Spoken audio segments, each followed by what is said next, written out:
मार्कंडेय पूजा क्यों होती है और ये जन्मदिन के दिन ही क्यों मनाई जाती है मार्कंडेय की पूजा। तो पंडित से जानते हैं आज क्यों करते हैं मार्कंडेय पूजा। हाँ, मार्कंडेय पूजा हमारे सनातन धर्म में मार्कंडेय पूजा ही बहुत ही आवश्यक होती है। ये तो हम पाश्चात्य सभ्यता को अपनाने लगे कि बर्थडे के दिन हम केक काटते हैं, ये सब कुछ नहीं होता है।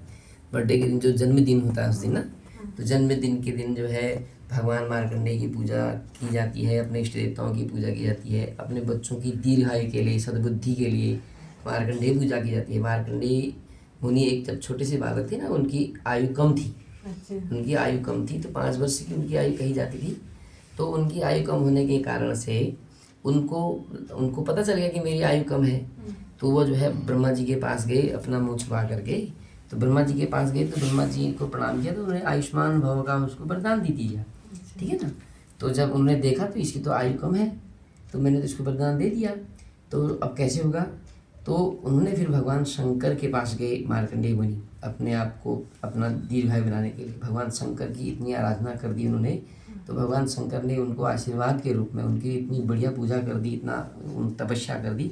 भगवान शंकर मृत्यु के देवता होते हैं, तो उन्होंने उन्हें अमर होने का जो है वरदान दे दिया है ना। तो वो जो है इस पृथ्वी पर अमर के रूप में है, वो उनकी कभी मृत्यु नहीं होती। अमर उसको कहते हैं, इसकी मृत्यु नहीं होती है। तो इसलिए जो है वो छोटे से बालक जिनकी आयु कम थी उनको जो है अमरता का वरदान मिल गया, तो अब अमर रह गई। तो इसलिए जो है बच्चों के जन्मदिन के दिन मार्कंडेय पूजा की जाती है। बहुत लंबी कथा है। हाँ, दीर्घायु नहीं, केवल उनकी सद्बुद्धि के लिए कि उनको अच्छी बुद्धि आए और अच्छा उनको संस्कार मिलते हैं।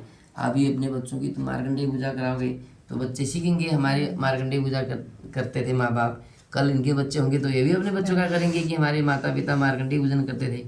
तो इससे संस्कार और संस्कृति दोनों चीज़ का पता चलता है। संस्कार से ही पता चलता है कि माता पिता के प्रति क्या भाव होते हैं, अन्य के प्रति क्या भाव होते हैं, वो संस्कार हो जाते हैं। संस्कृति मतलब जो हमारी सनातन पद्धति है, वैदिक पद्धति है, वो संस्कृति के बारे में पता चलता है कि हमारे धर्म में ऐसा किया जाता है, ऐसा होता है। ये सब कुछ बच्चों को संस्कार और संस्कृति दोनों आ जाते हैं तो वह कभी जीवन में दुखी नहीं रहते हैं। उनको सभी प्रकार का आभास हो जाता है, अनुभवी हो जाते हैं और मंगलमय होते हैं और अच्छे काम करते हैं। अब हम बर्थडे के दिन जो केक वेक काटते हैं, ये सब कुछ करते हैं, इससे तो पाश्चात्य सभ्यता आती है ना। अब जैसे शाम को बर्थडे के दिन क्या करते हैं कि मोमबत्ती जलाते हैं, फिर वो मोमबत्ती जलाते हैं तो उसको फूंकते हैं, फूंक करते थे।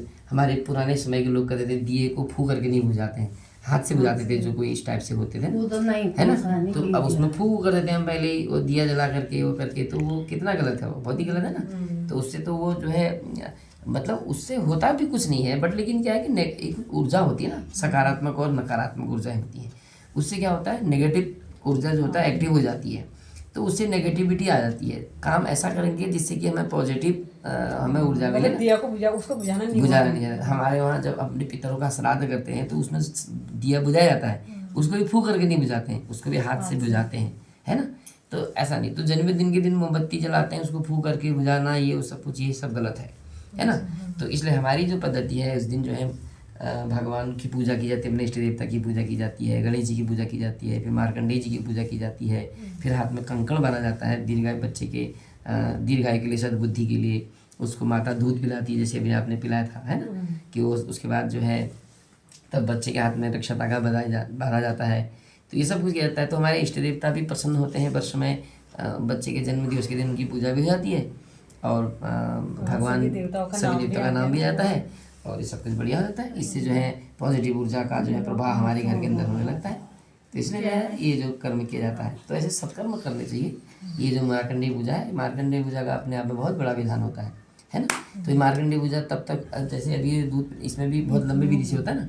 जैसे अभी आप हल्दी लगाते हो और उसके बाद फिर इनको स्नान कराते हो, स्नान करने के बाद फिर पूजा करते हैं, कंकण बांधे जाते हैं, कुछ समय तक ये चलता है। उसके बाद जब इसकी शादी जनेऊ हो जाता है तो फिर ये सब कंकण बंधना बंद हो जाता है। फिर जब शादी हो जाएगी तो फिर दूध पिलाओगे आप, जब वो पिलाना बंद हो जाता है ना। शादी के दिन बच्चे को माँ जब विदा करती है, दुल्हन आने के लिए भेजती है, तो बेटा जो है अपनी माँ को देता है ना दूध का कर्जा। तो उस दिन से वही दूध पिलाना बंद हो जाता है ना, कि उस दिन देता है कि माँ मैंने तुम्हारा दूध पिया है, दूध पान किया है, तो इसलिए मैं कर्ज को आपको, इसका कर्ज नहीं दे पाऊंगा, परंतु फिर मैं थोड़ा सा आपको एक पारितोषिक देता हूँ, क्योंकि आज के बाद जो है जो तुम मेरी माँ के रूप में मेरे पास थे, तो अब मेरी पत्नी मेरे घर में आएगी तो मुझे उसके भी बारे में सुनना होगा। तो ये सब इसलिए वो दिया जाता है ना। तो ये खाली नहीं होता, इसका कोई रीज़न होता है असल में। तो ये रीज़न जब तक चलते रहते हैं तब तक ऐसा होते रहता है।